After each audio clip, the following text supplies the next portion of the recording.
All right, we're back and we're live and alive. How about this? It's COMP308, the winter 2017 semester here at Centennial, and we are week 5, part 1 of our broadcast for emerging technologies.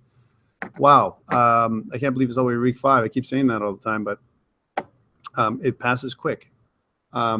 Just some administrative announcements. One is next week will be I'll do a little bit of a review.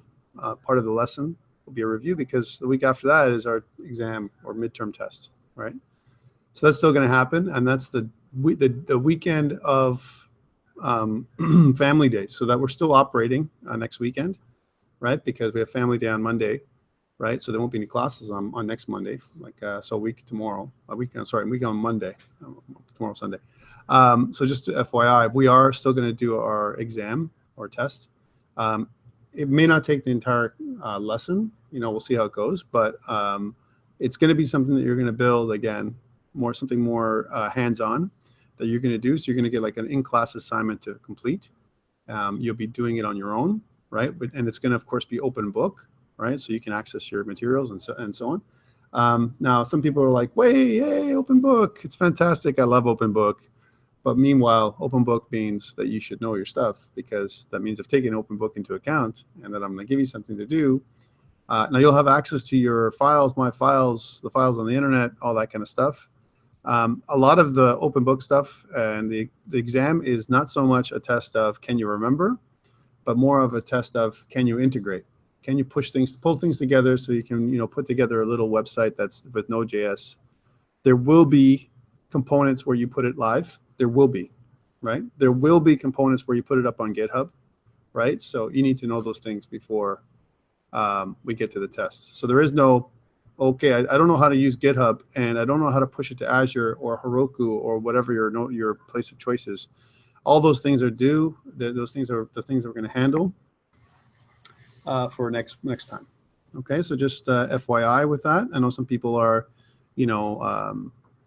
they want to know what's on the exam. There will not be multiple choice true false, so don't expect those kinds of questions, right? Some people like those things because it bolsters up their marks a little bit, but I'm also giving you some bonus mark opportunities here and there, so that way if you don't do that great on the exam, it's not going to kill you. All right, so that's administratively what we're doing. Next week there will be a review time. Also next week, this week we're talking about Mongo and MongoDB and Mongoose, which is a module that we talked about last week of how to connect. And I'm just going to bring up our lesson from last week. And we're working with 4A, and I kind of went a little bit crazier with 4B. I'm just saying. So I'm going to talk about it. I'm not going to redo 4B, but I'm going to start from 4B, and I'm going to put it up. So that's lesson 4B, right, from last week. So I'm going to kind of duplicate this like we always do, and I'm going to kind of make this into 5A for our class this morning, right? So 5A, here we go. And of course, I'm going to do the regular things that I normally do with 5A or any kind of lesson. Is I want to get rid of that GitHub stuff to start from scratch, right? So, and it also gives you a chance to see the GitHub over and over again. The GitHub, the whole Git process and version control. One of the students asked me this week, why do we use Git in GitHub? By now, if you were asking those kind of questions, why are we using Git in GitHub? Aaron, why are we using Git? Hold on, before you answer. It's like asking Conan, what is best in life? You ever see anyone watch Conan the Barbarian? Right? No, the real Conan the Barbarian with Arnold Schwarzenegger, right? Back in 1982. If you ever watched this classic movie, right? You'll know why I asked that question. So there's a some kind of chieftain. He's on the chair, and he's like this. And forgive me for my impression, but he says, "Conan, what is best in life?" Right, like this, right? And then Conan answers back. He says, "To kill your enemies, see them driven before you, and hear the lamentation of the women." Right? Now, it's not quite like that we're asking you, but if someone asks you the question of, "Tom, what is GitHub? Why am I using Git or GitHub?" I'm going to ask them, Conan, what is best in life? Because at the end of the day, you know what? You should know what the answer to that question is by now, being the last semester that you guys some of you are going to be in class, right? Remove -rf .git for me, because I'm a Mac user. Windows users, just right-click and delete, please. Your .git, your hidden .git folder. I'm going to do, instead of doing git add dot again, I'm going to go into here with Visual Studio Code, right? And we're going to go into drag and drop mode. There we go. So we've got our lessons here. Now, the reason why you're seeing these icons here is VS Icons. That's the extension. It's a pretty cool extension if you're looking for some kind of more, some visualization when it comes to your stuff. So if I go VS dash, I think it's dash icons, if you're looking for, to try and get that going. So this VS Code icons, there we go. This is the one, right? And they give you some really cool icons. You have to enable it, but it kind of makes it so that on the left side here, you get a little bit more kind of pretty icons to make your little editor look nicer. All right, so I've kind of got that going on here, and that's why this is looking here. So you can see that there's Bower and everything else, and it's a little bit nicer for us to see what they are, right? Also notice that there are some things like, if you see this views, and if I look in there, they can see that with EJS, you can see that it has a little EJS symbol and so on, which is kind of cool. So again, just decorations. That's all it is, right? All right, well, we have to go in there and change a few things, my decorations. I'm waiting for you guys to catch up too, if you're not with me. Node modules, we definitely want to be there inside of our project. We don't want to send node modules up. Some people ask, should I put Bower components or scripts lib, the stuff we have in scripts lib, anywhere like that, like under public scripts lib? Should we put this folder on the git ignore list? And you know what? Typically we would. Okay, if you're using it, if I was working with teams, let's say for example we were all working together, you know, maybe I would put the scripts lib in there, you know, but because we're going live with this thing and I'm not using CDNs in this course, you put this up on Microsoft anything without scripts lib being in there, that means they won't run unless you program it. They won't run Bower install. They won't do that. And if they don't run Bower install when you're doing your, you know, when you upload or, you know, kind of deploy to Microsoft or Heroku, then there won't be any scripts. That means you won't get Bootstrap and you won't get jQuery. None of those, you know, services, not even any of the CSS will be allowed in there. So that's why I don't include scripts lib inside my git ignore files.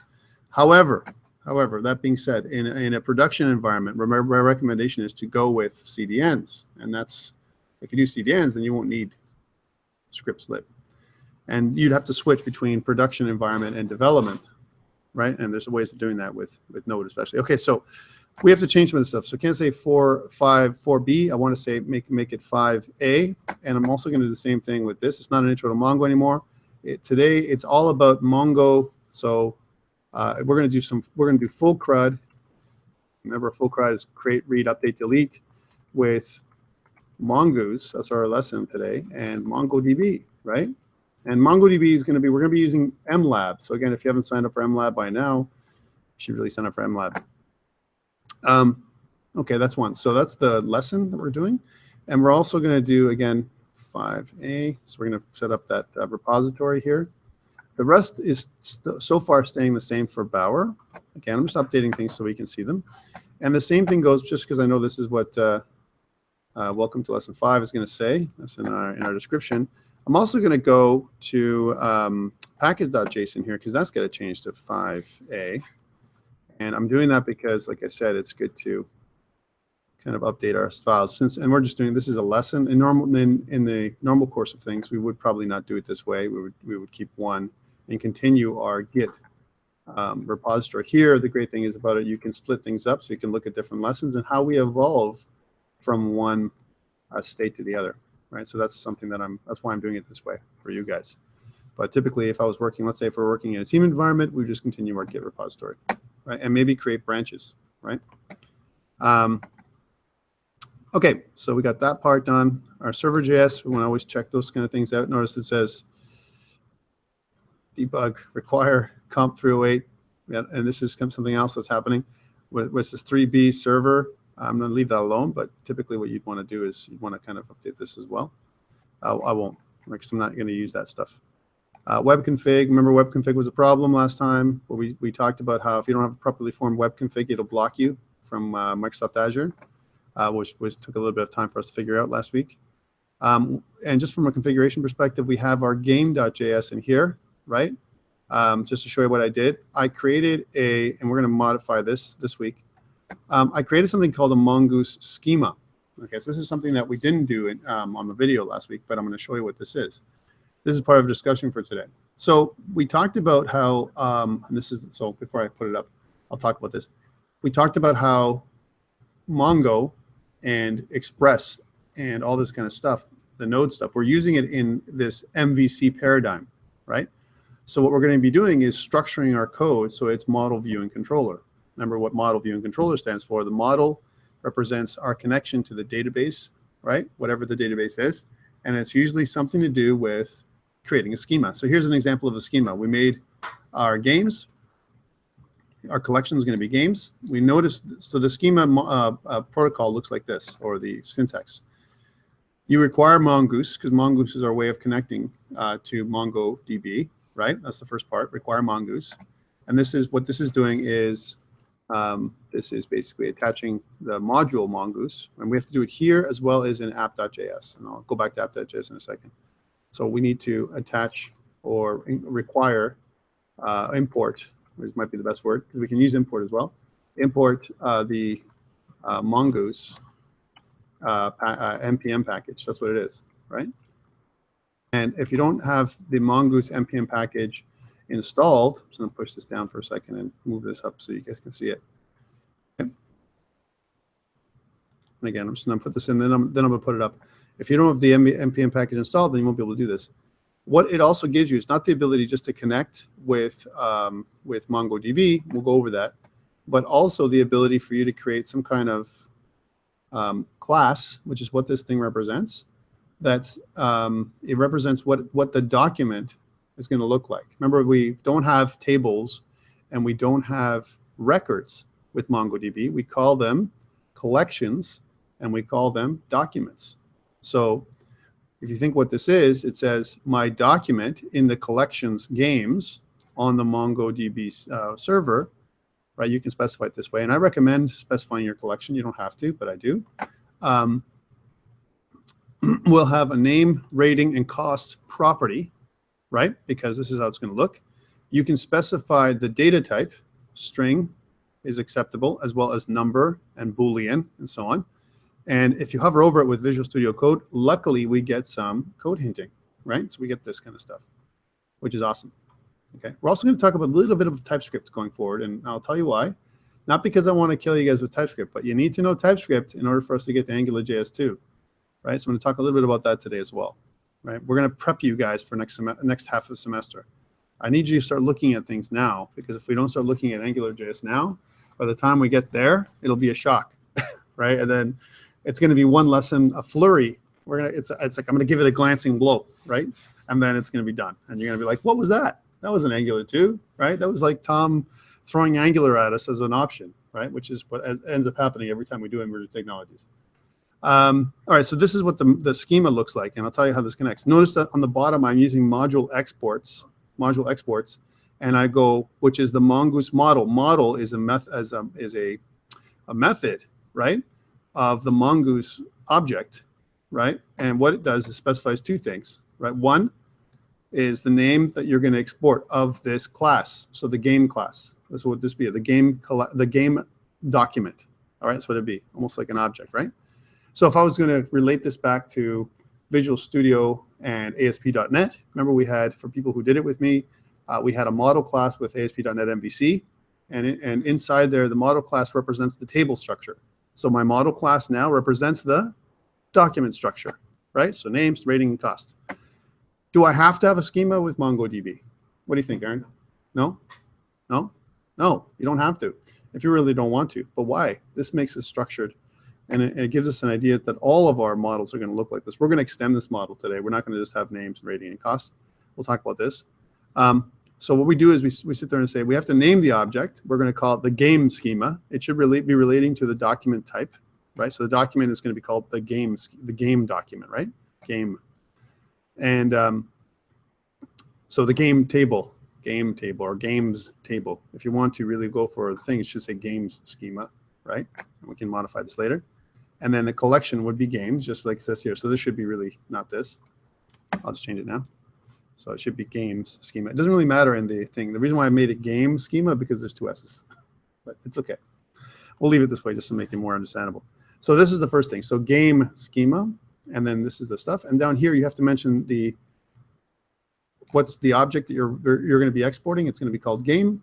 And what's the schema name? It's going to be relating here. When you do your Mongoose model and you export, that means I can refer to an object called game, right? Or games. Let's just make it games. That makes more sense, right? Our games object will be available to us outside of this package here. Now I put it in config, and we're going to change that a little bit later. I'm also going to restructure our application for the first time again today. I want to go with that new structure, which is server and client, right? So I kind of hide everything for the server, which means we have to restructure here today. But I'm going to start with this. I'm just explaining where I was last week. Okay, and I'm going to run this before I put it up on GitHub too, so I'll show you what it looks like. Okay, so I've got this, and let's go back, continue on the way down here. So I've got my node modules. Again, we talked about that. That's not going to go up. My public folders right now has all of my assets. Right? I have some images, assets, images, and content. So I have app.css here. App.css shows you I've got a little bit of content just for the bottom padding. My scripts is where I have my app.js for any kind of custom JS, which we haven't used any yet, as well as Bootstrap, Font Awesome, and jQuery that we downloaded through Bower. That's where our public folders. Our routes right now, we only have one group of routes. And one thing you have to notice is this. Also in routes, we're going to go back over this. I'm requiring Express, okay? And when I do that, I import, like I said, import. This is like saying import Express, the Express object. That's what I'm doing, right? That's what as soon as I do this, I create or import the Express object. So this Express represents the Express object. That's what it does. And then in my router, I take the Express object and create a routing mechanism, right? From Express. Remember, it's not just router doesn't come from anywhere. There is no require router. I'm actually just making another object that's representing the routing system, right? That's what's happening here. So create the router for our application. That's what this does, right? This is just going over the stuff we talked about last week a little bit more in detail. Also, we have something called config game. Take a look at that. I'm doing this. Config game. Right now, it should be called games, which will change right now. So we're going to go into config. We're going to rename this file to games, just to make sure it's proper. And that means this has got to be games, right? And when we do this, we create a games collection, right? So I want to make a new games object, right? Games document. Now, I'll tell you that sometimes I like to put a singular because now I'm talking about a single document, right, that I'm going to create. So let game, be an object of type game. So this, what I'm doing here is I'm saying create the game, right, object, right? And the game object is going to represent, right, a document in the games collection. That's what it does. And I'm annotating these things, not because, I don't think you guys can get it, but also just so, for later on, you can see this, what it is. All right, don't worry, I'm going to put this up on GitHub in a second, and you'll see it all. All right, so we got this games. So I remember I can require NPM modules, right? Packages. I can also require something that I export. Notice that when in my games.js, I exported module exports, right? I exported this games object, right? And here I'm importing, requiring, right, this games object, and I'm letting it sit. I'm creating an object called game, right, that I can use, right? Okay, let's keep going here. So I also have the date, which I'm not using. And you know what? We took the date away. Remember, I kind of put it inside, just as an example. I put it inside my pages. Here, I'm going to take it away. So I'm just going to get rid of it because I'm not going to be using date. Right now, I'm just going to clean up my files. But notice that I have a couple of routes, right? I have right now this one, which is my wildcard route. This is for my main page where I render my home page. We talked about this, where I have request response and the next parameter. We're not using the next parameter. We're passing in a title property, right? This is just routing. And then this is where it gets a little funky. I got to talk about this. All right, so now here's where I have the about root. Okay, and the about root, and I'll explain this in a second, then we'll do it again. We'll do another one of these. I'm just going to break up the lines here so you can see them. Okay, so here's how it looks right now. I want to talk about this. So I say something like this. Remember we talked about find. Remember MongoDB, right? I'll bring up MongoDB. For those people who want to follow along to just, again, this is just review. So I'm going to make a new window. Here's my new window, and I'm going to kick off MongoDB. Remember how we do it locally? We do it like this. I say if you're a Mac user, you have to use sudo. Chances are, or you can, if you're a PC user, just go MongoD. Which what it does is if you have it installed, it'll run the MongoDB server on port 27017. That's what it does, right? And I'm going to kind of minimize that for a second. So minimize, and let's bring up another portal, right? Here we go, where I can kind of do this thing. So I'm going to say Mongo by itself. If I go Mongo, it takes me into the Mongo server. And remember, if I go show DBS, right, it shows all of the databases that are inside of my little portal. Now I have games here. Here's games, right? And I want to connect to it, right? So because it's going to be games. Now I'm not sure if in this second lesson if it was games or video games. Doesn't really matter. Because I have video games down here too, so I may have used that one for the second time. But let's look at games for a second. So I want to, how do I do that? Just to recall, I want to be able to access the games database. Use. Okay, so if I do CLS, and I go use games, right? And bam, I'm switched to games. By the way, if I spelled it wrong and if I say GAM, G-A-M, what would happen? It'd create a GAM, database. Right, so be careful what you do here. Once you say use, that means if it exists, it'll access it. If it doesn't exist, it'll create it. All right, cool. Now the next part is I want to show my collections. How do I do that? Show collections, right? I know it sounds really easy, but that's how it is. There it is. There's the game collection. So for game and games, right? And if I look at the game collection, so if I go to the game collection, I want to find all my objects. I want to show all my objects in the game collection. I already said it. I'm going to go DB. So I say database, because now database represents games, dot find, or dot game, which is the document, the collection, db.game. So DB is the database, game is the collection, and then I want to find, if I do this, I'll get this, any document in there, right? However, right, let's just clear that up for a second, or CLS. If I do db.game.find.pretty, right? What this will do is it'll display it nicely like this. So those are the three objects we have, are documents that exist in the game document. Yeah, no, I've got a couple names here. So, so you see this is the structure, right? And we talked about how this has an ID, a name, a rating, and a cost. Hey, question for you. How come I didn't put in my schema? If you're used to doing ASP.NET with MVC, if you're used to doing that kind of stuff, or any other kind of MVC, normally we specify the ID as a type as well, and we specify. But notice in my config game.js, in my schema, I don't have ID in here. Should I put it in? Do I need it? No, because it gets generated for you. You could specify it though. However, if you really want to, you could specify underscore ID, and then what would happen is you have to have a way of generating that ID, right? Otherwise, it's going to it's kind of, I mean, for you to kind of auto increment like 1, 2, 3, 4, 5 as an ID, you could, but it's not done for Mongo. Mongo generates the ID for you. Remember we talked about this last week as a review, and it generates it based on the machine number, a bunch of different things, the collection name, and a bunch of things. It kind of creates a hash of your ID. And when I go here, this is what this represents. It's always going to be a different number. Even it starts with 589. 589 is what it started with, the ID. Right now, it won't be 589 today, right? It'll be something else because it's going to be based on the date, so on, right? So even though I have name, rating, and cost, those are my properties, right? And you can see how it's done here. There are some issues. Notice that this previous game collection that I made, right, with a bunch of documents, has cost being a string. And the same thing with the rating. Rating are both strings here, but in my model, I've specified cost, right, as a number and rating as a number, right? It's just FYI. So this is something different here. So I got my collection games, the games collection. So I automatically know that this isn't the right database because my collection is wrong, This is the games, right? So how do I know that? Well, because this is a game, the game collection, right?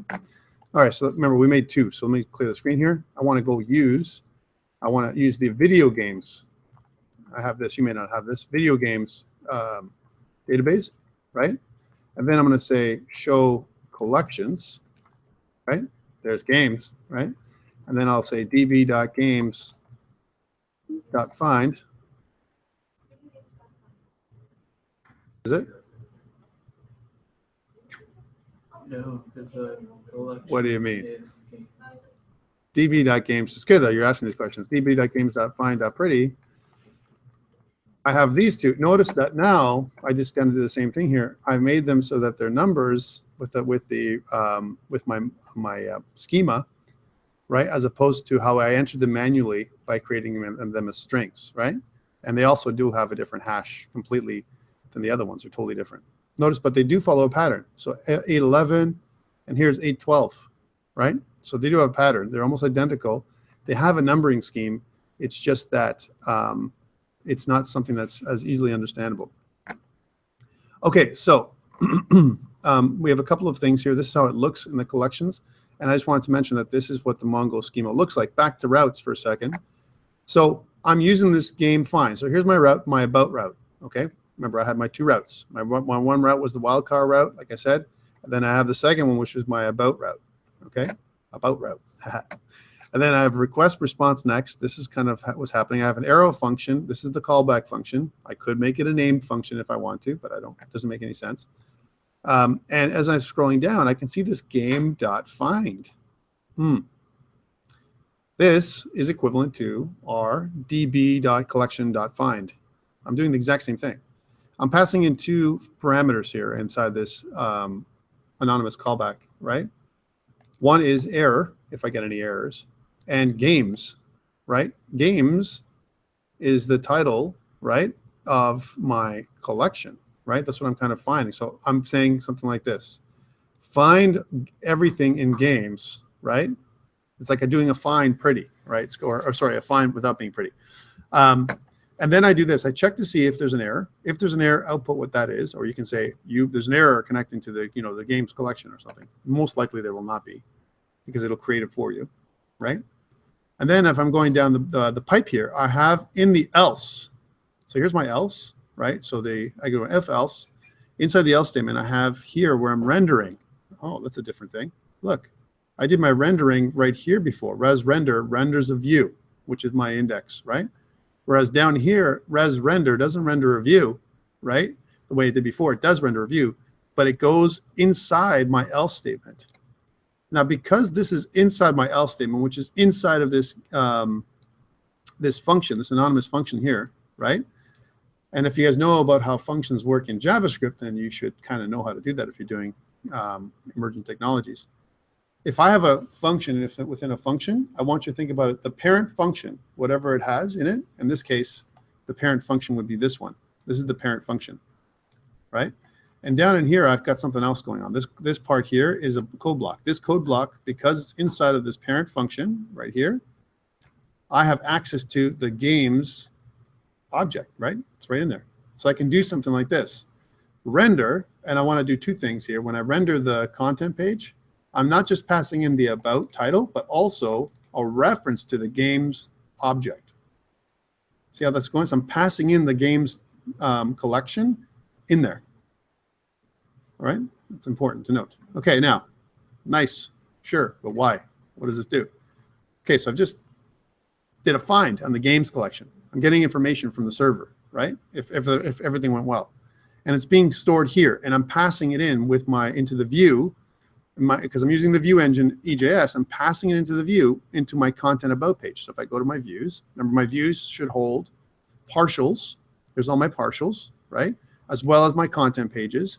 And I'm only caring right now about my about page. Here's my about content. And as I come into this view, I have, remember we talked about partials last week, where I have a partial view for my header, and I've included a partial view for my footer. And inside there, you're going to notice that I have my little bit of bootstrap. I do my title. Here's about me. And then here's my games list. Okay, here's an interesting way. So I've got my games list coming in. All right, and notice that I have got some inline EJS. Remember, EJS stands for embedded JavaScript. That's what it is, EJS, right? And here's a for loop, right? I did a for loop. I'm doing something like this. Hey, for games length, what does this mean? Games length. Okay. How many documents do I have in my collection, right? For that length, what I want to do is I want to create a loop where I produce a brand new list item every time I loop through. So for every game, every row that's inside of my table equivalent, right? Every document that's inside of my collection, right? I have a list item here, and the list item is going to show this class list group item. Don't worry if you don't have this right now. You can always look online. I'm just showing you what this is before we move on, and I'll come back to this. And what this is going to do is going to say something like this. For games count, I want to display the name so far of my game, right? That's what this does. So it's going to access the games collection, and for each game in games, right, it's going to count. I could have used a for each loop as well here. The for each loop would have been fine. But in regular JavaScript, remember that EJS is not JavaScript. EJS allows a JavaScript-like structure, right? It's a scripting language. And not all JavaScript or functions and structure is available within EJS. For loops obviously are. If statements and any kind of other branching kind of conditional statements are, but not all of them. For example, the switch. We talked about switch last week, not available in EJS, right? So if you try to do that. So notice that we have a statement here with this, which is embedded JS. Here, which is the bottom, this represents the code block from here to here, right? Because I've got an opening tag right here and a closing tag down here, right? So this is the opening code block, which says, hey, this is JavaScript from here. It's almost like putting a script tag, right? And then I've got a little bit of HTML here and here, my opening list item tag here and my closing list item tag there. And then I can embed, I embed JavaScript again right here.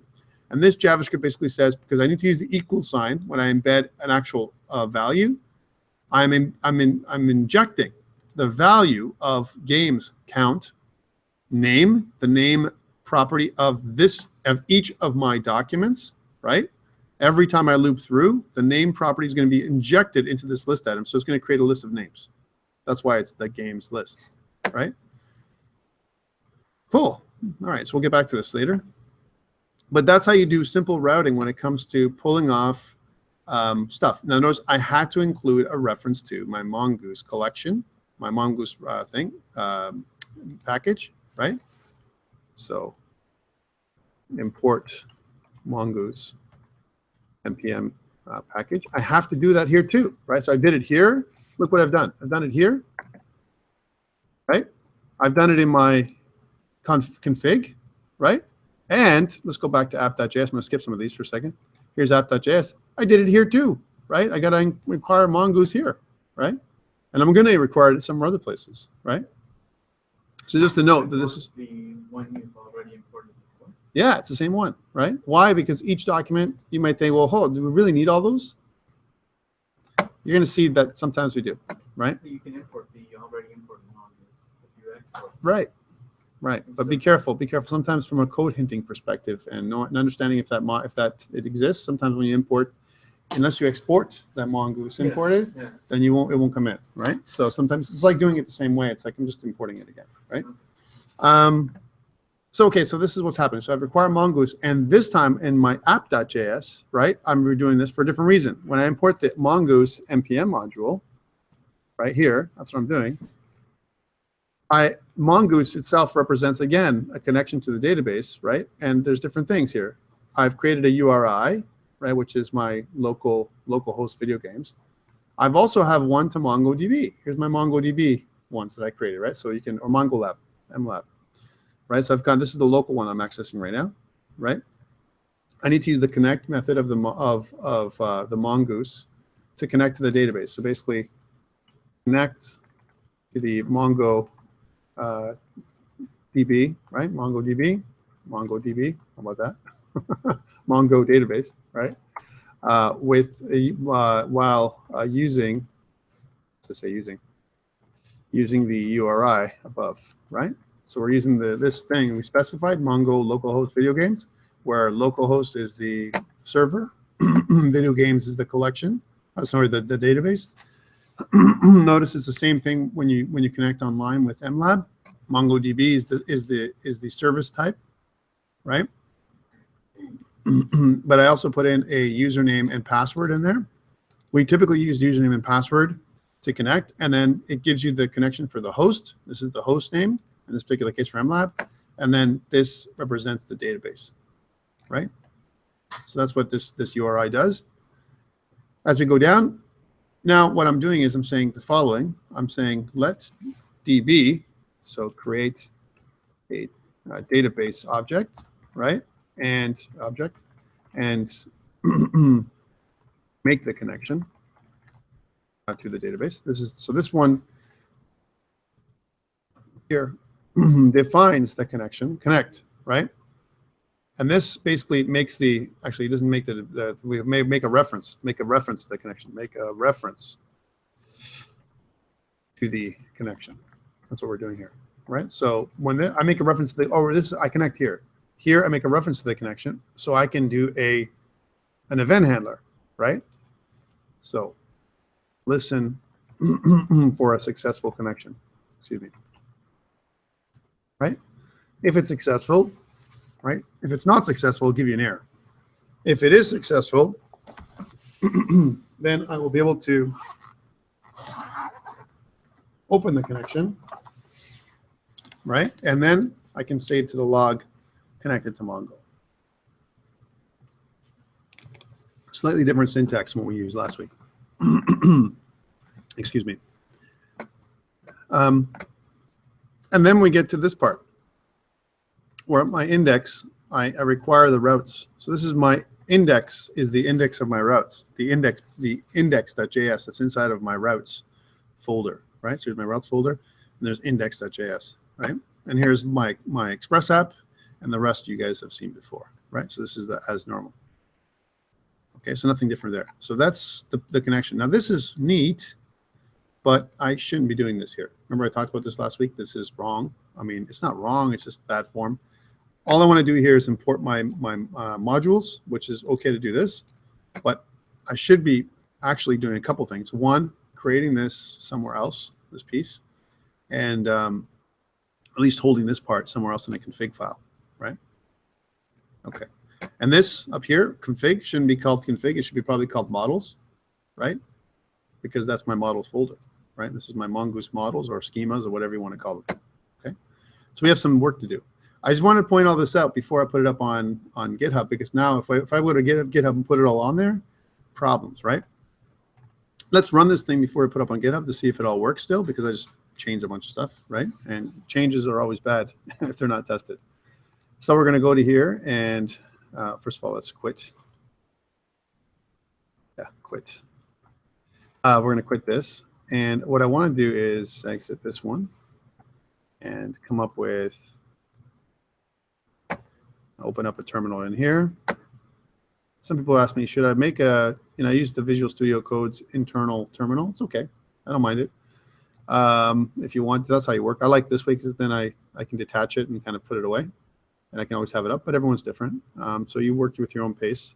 Here, what I want to do is I want to launch npm start or nodemon, which is what I use, right? Nodemon. Nodemon starts the server. I'm connected to Mongo. This is a good sign right away, right? And now I can kind of go to MongoDB or my local host 3000, and I should be able to get this. Now, this is something you may have not seen last week or whatever, because my form would have been different. But if I go to my About page, I should see my games list. Right? Remember I talked about this? This is my game Fallout 4 and my game Fallout 3. Those are two games that I put in there because that's how I structured it. Right? I structured it in this kind of list item format. Okay. Projects are there, services, and my contact page. Not much there right now, but About page has my games list. Yay! So that all worked. And I'm happy to say that that worked. And you can see that it's working because it's passing in all the bootstrap information. 304s mean nothing's changed.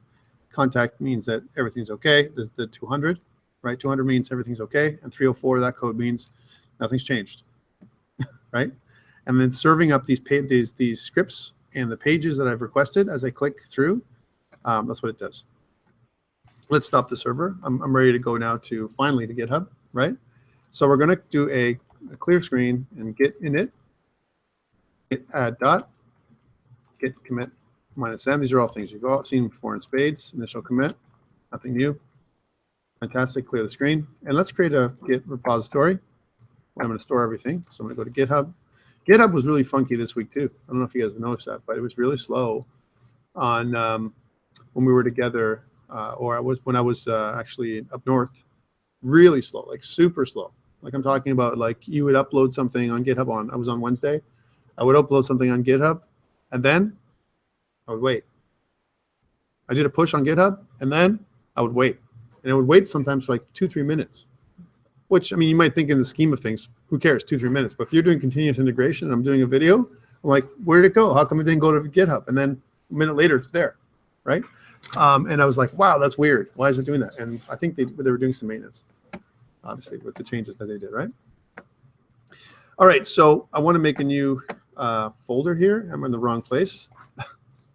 I want to go to the other organization, right? And I want to make a new folder for COMP308. So let's do that.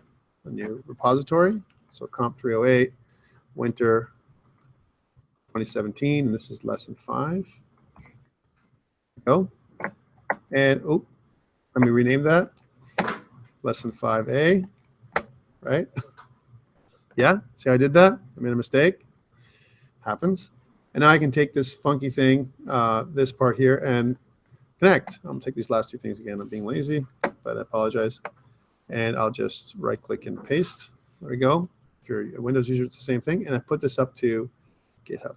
So now all those things I just talked about, please look on GitHub. Get that latest one. Don't start from scratch from last week. If you want to work with me, grab lesson 5A. This is a good starting point, right? And I did a little bit of a review because I wanted to talk about Mongo a little bit more again. Okay. So now we're at the point where we want to add some additional functionality. And the first thing I want to do before I go to the next step is restructure. I want to do my restructure. And I need your help. How do I do my restructure? This doesn't make any sense, this structure, right? I got a lot of stuff here exposed. And I want to hide a bunch of stuff, right? There's going to be certain things I can't move. Can I move my Bower RC? No. I can't move that. Can I move my git ignore? No. Can I move my, well, I can, but it doesn't make sense. Can I move my proc file? No, don't move that. How about my README file? Shouldn't, right? How about my web config file? No. So these all have to stay where they are, right? They have no choice. How about my app.js? Can I move that? Yes. How about my bower.json file? Should I move that? No. My package.json file, should I move that? No, right? How about my server.js? Should I move that? No. Yes. No, don't move it. Don't do it. Leave it where it is. Because you need something exposed on the front end when in the root of your folder for Microsoft to hook into, unless otherwise stated. It doesn't know where to look, right? Did you set that in your package? Yes, but sometimes, especially for Microsoft or other services, they look for server.js or some kind of hook to start things off, unless you otherwise specify. Even if I put package.json, sometimes it ignores it, especially Heroku, right? I have to really specify, so I have to put that in my proc file as an example. I would have to put that in my package, and we'll get to that later on. First, we'll run it this way. Then we'll try and hide my server.js and see the differences. And you'll see that sometimes it's pretty funky, right? For now, let's leave it alone, please. That's where I was going to go with that. Oh, this is wrong. I forgot to do this. Oh, man. See, I was going through it and I lost my head, right?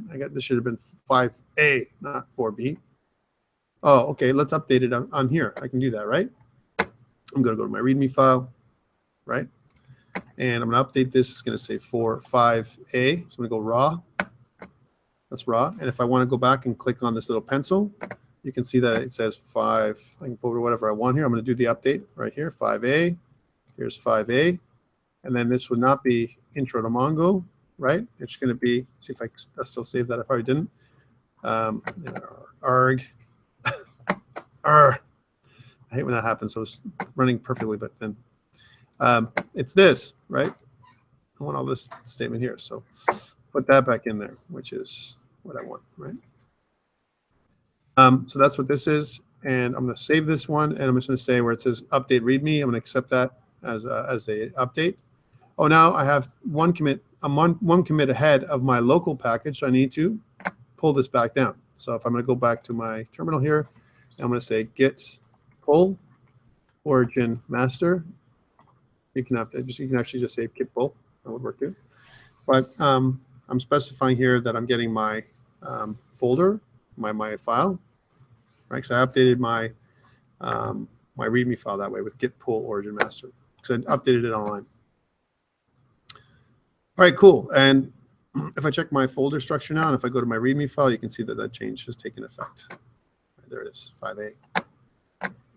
All right, so we're now working with the latest files and folder structure that I had, but I want to update it, like I said. So let's kill this preview. And now we know what to move and what not to move. We talked about this. So this is my index. I'll save this as well. And let's just for now, because we're moving things around, let's close all these windows, these views up here, and let's work with my folder structure. All right, so remember I want to create a server folder, right? That's the first step. New folder, this one, server, right? Server folder. All right, and I know what I want there. I want my views to be in there. So there's views, right? That's got to be inside there. Views got to move inside there. Routes, that's got to go inside there. In my server folder, right? So server's got routes. Node modules can stay where it is. Config, that's got to move in there. We're going to rename that too. Here's my config, right? So server's got config, routes, and views. Those are folders there. So now it's a little bit more sleek, right? App.js, that's got to move in there, right? So public server. And then we've got proc file we're leaving out there. README file can stay out there. Server.js can stay out there. Web config can stay out there. All these other things here, for now, need to stay here, all right? Because we don't want to touch this. But here I've got server and public. That doesn't make sense. I want to change public to client, right? It's almost like this client server infrastructure, right? So rename. It's going to be a bit of a rename here, right? Client. Here's my client server, right? Client would mean what the client sees, right? Server is on the back end, right? That makes sense. Now you could also say public and private. You can call it whatever you like, right? Or public and server if you really want to, right? Client is what we want to look at right now. All right, so that I just changed a bunch of stuff, like tons, right? My file will break now if I want to run it. If I go back to here, and if I run here, let me show you this. How if I go nodemon, it's going to break, right? It's going to break because this is the first thing it can't find. It doesn't know where this is. There is no app.js inside this folder structure, right? So that's not going to work, right? So I got to fix that. That means inside of my server.js, notice we had originally, it was inside of another folder called bin, and we took it out, and then we changed this. Well, it's got to be inside of my, now, it's going to be inside server. So here's server, inside app. That's what we're looking right now. So this is my app.js. This is the first change I'd make. So this is in line 7 of my server.js. All right, so please change that so it reflects properly. So it says server app. If you don't put server app in there, it will never work, okay? And then we have to test this online too. Ooh, totally different thing. Okay, so this is the first part. So we're restructuring, right? Now, next, let's test it again. See, I'm being methodical in my crazy testing, right? So nodemon, didn't work now. Oh man, what happened? It says, no. I don't have to do an npm install. I didn't save. Let's try that again. My bad. Let's try that again.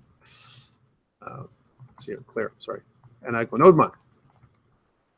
It's working. Wait a minute. It worked. How can it work like this? Am I fully working though? No. And if you tried it, even though it says this, all I did was kind of repoint the server. I got to set all the routes. They're all wrong, right? Because if I go here and I go to localhost 3000 now, it's going to go. I don't have any bootstrap, right?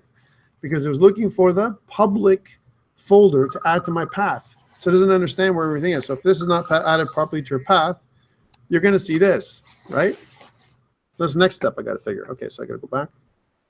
And I'll leave nodemon running now. It's okay. It's running, my server. It's not broken. I need to redo the pathing, though. So inside my pathing is inside of my app.js, right? So in my app.js, and let's scroll down. Take a look here. Views is okay.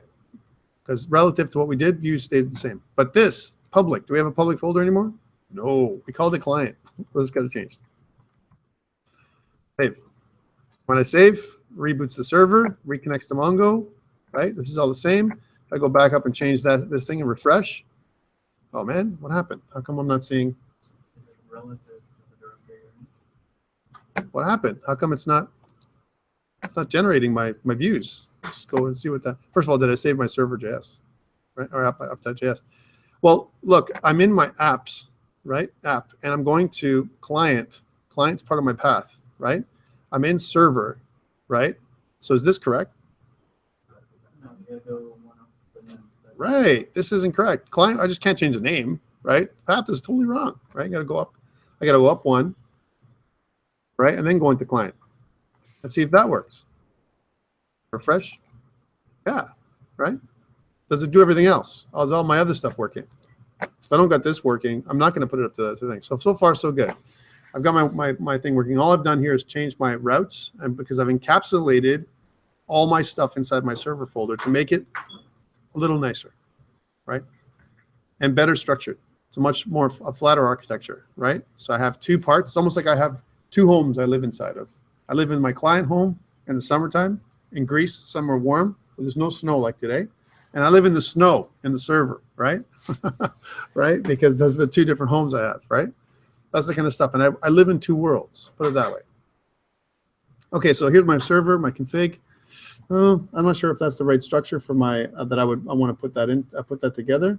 I think that's kind of wrong, in fact, right? So I have in my server, I have my config, and I should have a config, but I should also have something called models, which is what this config should say. Not because this is my schema, right? We talked about this being my schema. So this would be my models folder, right? Model, view, and controller. Here's my models. So let's change this. So route. I'm going to rename from config to models. Right, not going to break everything, right, again. Because if I go, and I'm doing these changes one at a time for this reason. Okay, let's take a look. So here's my models. Do I have my models, something in my models here, my app.js? No, I'm good. My app.js just didn't do anything with my models. Where it went crazy was routes, right? In my routes index.js, it's going to look at config games. That's not right. Can't look at config games. It's going to look at models games, right? Because models is where I just renamed this thing to models, right? By the way, there's another underlying motive, ulterior motive for what I'm doing this stuff. Because you're going to restructure your application. You're like, say, Tom, it broke. It doesn't work. I can't get my stuff. It does. I don't know why. When you restructure, you got to do things one thing at a time, or else what's going to happen is, it's not going to work properly. Okay, cool. This is my models has changed now to this. I'm pretty good there. That's a good structure. I do want to set up my config though. Okay, so I want a config folder for things like my database configuration, right? That's where I want my config to sit inside of, right? And I got to think about how to do that nicely, right? And how I can hide that stuff up. I definitely want in my config, I definitely want things like my database connection string, right? So my URI should live inside my config, all right? So I don't have a config folder yet because I just changed the name. Let's do that. So right click, new folder. I'm going to call it the config folder, right? And the config folder is just configuration. I mean, you could put the whole name in if you really want to, configuration, but it's really long. That's why I call it config, right? It's like admin instead of administrator or administration, right? So in my config folder, I want this new file to live, right? I could call it index.js again, right? Because this index in here and my routes index are totally different. But for now, we're going to call it db.js because that's my db config.db, right? So db configuration, my database configuration, right? In your mind, that's how you should figure it out. It should make sense the way you structure your files and names. New file, we're going to call this db.js. We have nothing in this db.js right now. So what should be in my db.js? Well, right now, all I want is my URI to be exported, right? My URI. I don't have my URI. I have it in my app.js. My app.js, I have my URI. This is this part here, right? All I want is to be able to get this connection or this connection, right, from over there. So I can use URI. I'll keep this same object, but I want to be able to somehow use this structure with, by hiding my URI from my app.js inside my config. Make it more difficult for someone to find out what I connect to, my passwords and all that stuff, right? They can still find it, the way I have it, but I want to bury it a little bit, right? And by the way, I can also, if you're putting it up on GitHub, this is where you would want to put it up on a private, the reason why you want to put it up on a private repository, because no matter what you do, you have to expose this, because if you don't expose it, you can't connect to MLab. Can you not use environment variables? Yes, but still. So it's not in there. Private repository. Otherwise, people will be able to access it. You shouldn't put this up publicly when you connect to a server. Environment variables. Even so, I would still say private. Better, even if you did that, I would say put it in a private repo so they can't see it, right? And even if you have it in a private place, put it somewhere where it is, buried in your code somewhere where it takes a little bit more time to figure out. It's not going to stop anybody if they really want to do it, but just, this is no good. All right, so how do I do that? This is no good, right? I want to copy this for now. I'm going to take these URI information, this stuff here, copy the code. I'm not going to change anything right now. Copy it. I'm going to go back to my db.js and paste it in there. Oof. No changes really right now. It's just, remember, there's no connection. But here's what I want to do, right? Here's what I want to do. I want to return, right? I want to return my URL or my URI. I want to return this thing. Instead of it doing it like this, right, which is nice, right? I want to set it up like this. I want to kind of make it so that URI, capitals, is an object, right? Actually, let's do it up here like this. I won't kill this. So what I want to do is, remember, I want to export. Anytime I export anything from a module, I have to use the module keyword, module.exports. Doing it right at the top this time, is equal to, I want to make an object. Here's my object that I'm going to export. And my object name is going to be called URI, right? And my URI, remember, URI takes on the form of key value. That's my property. What's my value, right? I need a value. It's this, right? So copy and put that in there. That's my value, right? Or it could be this, right? So I'm going to take this value here, right, and copy it, and I'll put this as a comment. Can I put comments inside of an object like this? Can I do this? Is it bad? Not bad, right? Just make sure it's structured the same way as this one so you can quickly switch it out. Because what I'm going to use this is switching out from one. This is my local, and this is my remote. I'm on MLab, right? So I can switch this from one to the other, right? And it's got to look the same as what I'm doing up there, so that way I can switch back into it. Okay, and I can say something like this: MLab, right? My MLab, right? And this one would be local. And I might probably make a little comment like that. So this is local MongoDB, right? And this is my MLab. Okay, remote. Do I need this stuff? No. Get rid of it. So what have I done here? I've said, hey, I'm going to export. But when I use the module keyword, I declare this file, db.js, as a module, right? That I can use the import or require statement, right? I can do that. But I need to use the module keyword to do that, number one. Second, here's my exports, right? Export statement says, hey, what am I exporting? I'm exporting this object, right? This object. It's not a variable, right? I need to export it as an object. Now, as I export as an object, URI becomes a property of my object that I'm exporting, right? And the property URI has a value, and this is the value, right? Which is MongoDB, blah, blah, blah, right? So this is the object, this whole thing, and this is the property that I've named, and this is the value, like I said. Okay, good. How do I import this now in my app.js? Here's my app.js. I need to go back, right, and make a require, right? So again, I want you guys to help me out, right, because I like this idea. This is how we're rolling. I'm liking this idea that what I want to do, but how do I set this up so that I require my my database? How do I do that? What do you recommend? Yeah, we're stuck here, but I'm going to try and kind of talk about this a little bit, because I want to make sure that you guys are all understanding what I'm doing, right? So here's my app. Do I change the let here? How about the order? Do I still require mongoose? Yes. I'm not changing that right now. Right? I will. But right now, no. Right? So here I'm requiring mongoose, and it's required for my application. Right? Part 2. Do I need to do this? No. Right? So how do I change this to, using the require statement? Well, get rid of all this. Right? I still want the URI to be used, but I can do it like I'm exporting a single statement, right? Well, here I can go require right in here in line, right? And then where it's going to be requiring, I need to go into my config, right? Which is where it's going to go, right? So let's go into dot slash. Dot slash means same level, right? Go into my config folder.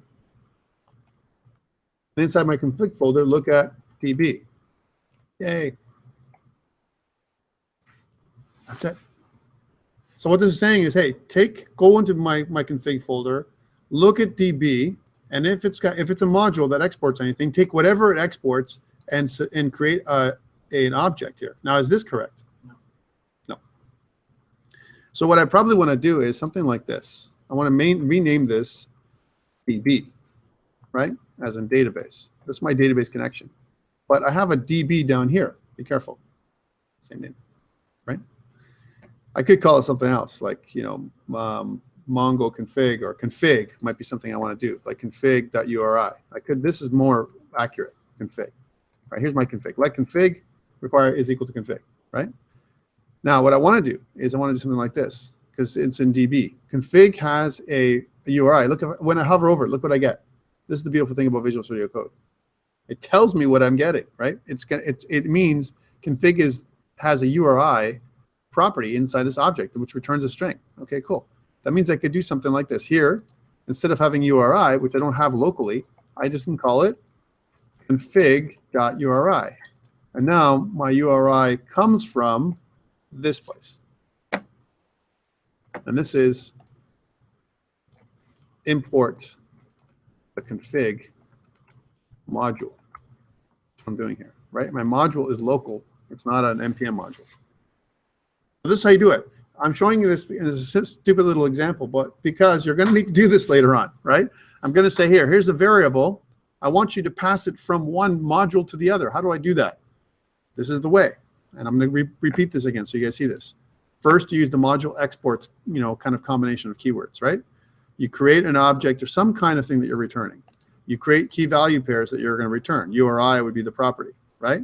And then in the place that's receiving, that's what's sending. You need a receiver. The receiver is a require. You need to use a require statement where you're requiring the module contents, right?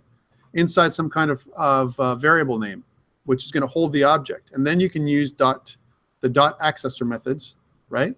To kind of require, kind of access your URI. I know I went slow there, guys, and I do apologize, but I have to.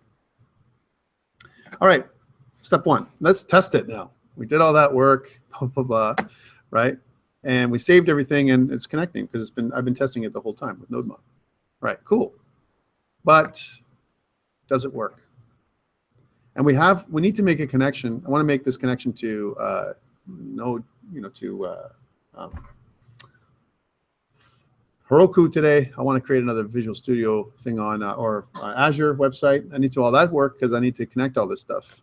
And I know I'm doing configuration again today, but I need to, right? I need to show this work because otherwise, when you restructure your application, you're going to be in trouble. And I will make you restructure your application here and there, right?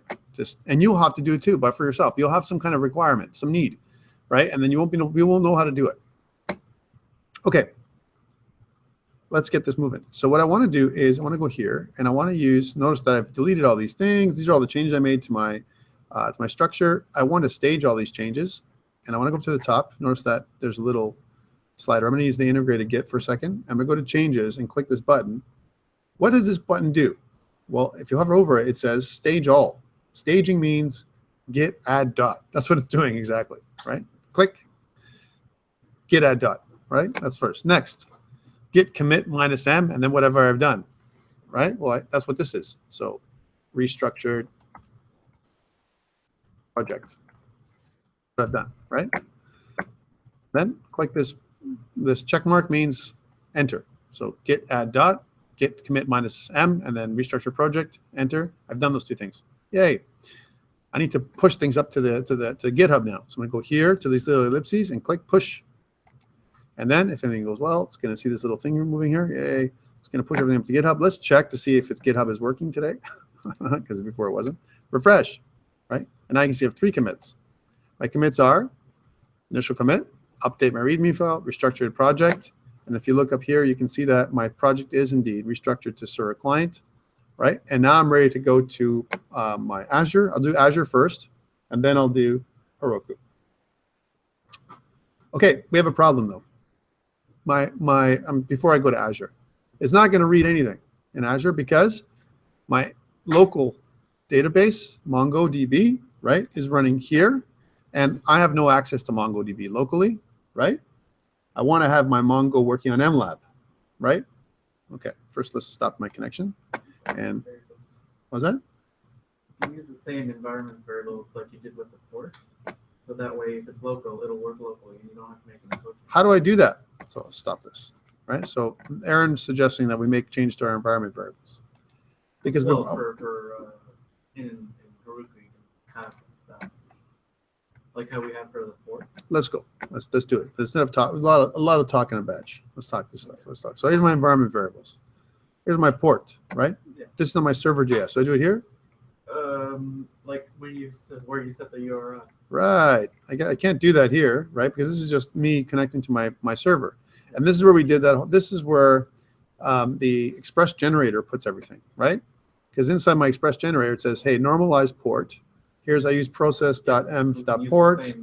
I want to do the same thing here, right? Process.env, the environment variables, where I switch between one and the other. But what's the syntax to do that? Same thing, and you just have to set. I want you to use, that's a perfect place to use Slack for, right? So we're going to go into our Slack to this class, right? And I'm going to go into developer, my developer channel, which is full of, I can't connect to Heroku, something's wrong, right? And again, I was telling people that were in the class today, which was, this is great. I saw a lot of traffic here. Avneet, she has all kinds of little things to say, right? Yesterday, but couldn't connect. You know what this means to me when I see people saying, I can't connect. No, it's failed.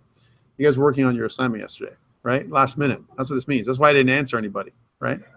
Like I said, who did it? And you can see people like, oh, I don't know why, but it didn't build. And kindly, Aaron went through and said, yeah, it's okay now. I see it's fixed. Thank you, Aaron, for that support. Aaron's a good support guy. But you can see the other people that were here. I'm just showing these, very briefly, but only because, and I was laughing in myself because I'm like, okay, definitely, they're still working on their assignment today. Here's where I want to put this stuff there. I want to put in your fix there, Aaron. If you have a fix, or if you're working remotely right now, you're watching this video remotely, and there are some people that are doing that today, please, put in your fix for this inside on the developer channel of our COMP308 Winter 2017 semester Slack channel, which is where we're going to put everything. Now, for those people who are watching this later, right, because one day in the future, someone's going to watch this video, you won't be able to see everything that's happening, but I will show you the Slack message here, and we will bring it up. Okay, so this is something we need to think about. For now, I'm going to do a hard change. So I'm going to go to app.js before Aaron fixes it and tests it. And in here, where I'm inside my connection, I'm going to go into my config. So I would do it here, yeah?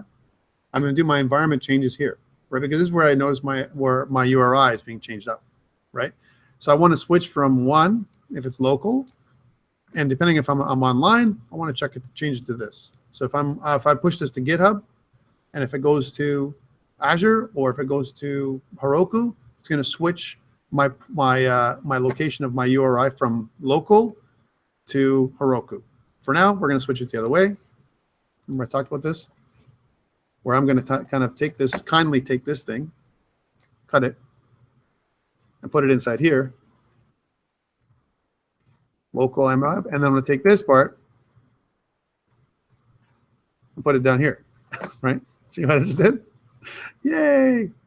Lots of challenges. So now this is my MLab connection that I made. Now, for those people who are not connected to MLab yet, that's insane, by the way. You should be connected to MLab. I'm going to put MLab. There it is, right? Log in, log in. And notice that in my MLab, I have a couple of databases I'm using just for testing. One of them is this one, right? And this is where I got that connection string, right? So there's a connection string right there, right? And this is the format for the connection string on MLab, right? So I got the connection string here, and where it says user and password, notice that in my local, so even though it says angle bracket user, angle bracket password, that means replace what inside the angle brackets, or the whole thing, including angle brackets, with your username and password. And you don't need quotes. So if you look at what I have to do, there is no angle brackets, there are no quotes here, because I just need to put username, password combination, and then look at DS054999 by chance, and you can go back online. You can see that that is exactly what I'm connecting to, mlab.com, and then the video games would be the database collection. Okay, that's what I'm doing. So please, if you don't have an MLab account, please sign up and get your MLab account, and so on. In my collections, if I want to see my collections, you can see that I have one collection called games. And if I click in there, I have two documents in here. I have a Fallout 4 and a Fallout 3, those two documents that are there, right? Make sense? And I can add other ones in here if I want to directly by adding a document, which is very handy, right? Compared to doing it, hand bombing everything, right? That's bad. Okay, so I've got this stuff here. Good. Go back to this, right? Locally. And save. Now I've got some changes on GitHub. I changed my DB, my server config. I'm going to say changed DB config work with MLab. Okay. I'm going to click this on. First, I'm going to make the change happen. That's like git add dot. This is my commit, and then push it to GitHub. Great, so I've got my stuff pushed on GitHub. Let's work locally first to make sure it works, right? Because we're making all these changes. I can have to have a connection to MLab here locally. I'm having a problem. I'm asking this question for you. Am I having a problem? I'm having a problem. Why am I having a problem? What's blocked? Local. Locally, it's blocked, right? So just putting it out to you. If you try this locally, and you're like, I'm so frustrated, it's not working here in the school, it's because it's blocked locally. You can't connect to that port, right? So I'm going to stop this. Notice it will not connect. Connection error. It says Mongo error, failed to connect to server, right? This is a very common thing at school. However, we have to have faith that it's going to work online for a second. So clear? So locally, I'm not going to work locally as much anymore. I'm going to work strictly online, which is the way it should be doing. So that means I need an online portal of some sort. And let's do that with, so I'm going to kill this one and kill this one for now. And I'm going to go over here and I'm going to go to portal.azure.com. We're going to set up a lesson 5 today, right, to do that. I got some stuff from last week. I've got COMP308 from last week. I'm going to have to kill this guy. So what ends up happening is if I keep these up, and I do apologize for these two, but I need to kill these two because on my Azure, what ends up happening is it gets full. I've got lots of courses I'm teaching, and it'll stop. So I'm going to go into this one first. This is from lesson 4B and delete it. Okay. Again, this is good to know how to do deletions. Some of you don't know, and I'm sure your Azure is going to fill up at some point. It should be very bad. I'll remove it from my dashboard here. Same thing with this one. This is probably 4A, 4B. And I'll kill this one too, because we don't need this one. And I'll do the same thing eventually for Heroku. For Heroku, I keep running. I keep it up there for, have a limit, which is good. All right, so that's all I need to do there. I'm going to make a new one. So I'm going to go new. For those people who haven't seen this, please, this is required for your exam. All right, so your exam requires you to have some kind of live connection. Okay, I'm just letting you know in advance, your midterm test. So if you don't have a live connection, you don't know how to do on Heroku or Azure, you need to learn one of these two things. It's required. It's not a, is it nice to have? It's not a nice to have. I don't give you bonus marks for this. This is a need to have. All right, so I'm going to call this COMP308, W2017, lesson 5A. Hopefully that's okay. It is. DreamSpark Again, I'm using an existing resource group that I've already created called Canada East. I'm going to click Canada East over here, which is the same thing. And I'm going to click on Pin to Dashboard and click Create, which, if everything goes well, it's going to create a container for my application. That's all it is. And then I can use continuous integration with GitHub to push everything to the server, right? Which is what I want to do. By the way, you can see that I also have, concurrently, I'm running a course for in PHP. Haha, what a difference. And I'm using this video games DB database, which is a MySQL database. God, I haven't done MySQL in years with ClearDB, and it's painful, right? Although I have to say, going back and doing the old PHP stuff, that it works. It just works. It's ugly, but it works. Okay, so here we have our app. I want to go down to deployment options, and I'm going to click on required configuration settings, click on GitHub. This is all stuff that you've seen before, but I'm doing it again. I'm going to go to my organization, which is going to be Centennial in this case. I'm going to choose my project, and I'm going to choose this 5A, and then I'm going to click on OK. Now, Aaron should have a fix soon, I'm guessing, right? Yeah. But you're behind, man. I thought by now you'd be already. It's up. It's up. Is it up? It's on site. I can't believe it. My Git repo. Awesome. Well, let's take a look. So very good, Aaron. So if you notice here that I've done continuous deployment, but I don't know if it's deploying anything, right? So I click on this again, and then it's going to cycle. You can see that it's doing. It says change DB config to work with MLab. That's the last commit it's going to take. The date of the commit and the time of the commit, right? Now it says 9:55. We're not 9:55, are we? Yes, we are. Can you believe that? 8:30, 9:55. So I'm going to stop now after this. Take a break. We'll go to the washroom and all that stuff and come back after I'm doing this. But I'm going to do the Heroku thing too at the same time. I'll wait for this to build, but I'll do Heroku at the same time. So we'll go here to Heroku. Here's Heroku.com. Hopefully it's working today. Looks like it is because I'm logging in. Yay. And how do I kill previous stuff? Well, I had an old, here's my old project. How do I kill this old project, Barbaros? I had a friend of mine. Can I go to settings and kill it? Yeah. I scroll all the way down. Is there a danger zone? Yeah, there's a delete app. I can do that. And I can put the name of the app. Right? Make sure it's the actual name of the app, not the bracket. Press delete. Done. Heroku's fast, man. Heroku's like easy. I got a PHP set in Heroku too. All right, let's try this out. New, create new app. Let's see if I can name it the same thing. Probably not. That's in 5A. I can't believe it. Create my app. Right, that's done. Right, go to GitHub. Here's my integration. Choose my organization. Put in the name of my Git repository. I love Heroku, so it's just so easy. All the ones from this semester, right? I want to look at 5A, which is this one. Connected, enable auto deploys, clicked, and deploy branch. And if everything goes well with Heroku, it should work. That's my hope, is that it's going to work, right? Remember, it's working with MLab. Remember, we couldn't test MLab locally, so this will be the test for me, right? Because MLab is being blocked locally here at the school, but not hopefully at home. Installing node modules. Let's see what happened with, might be faster here with deploying. 18.2 megs, right? It's crazy. And view.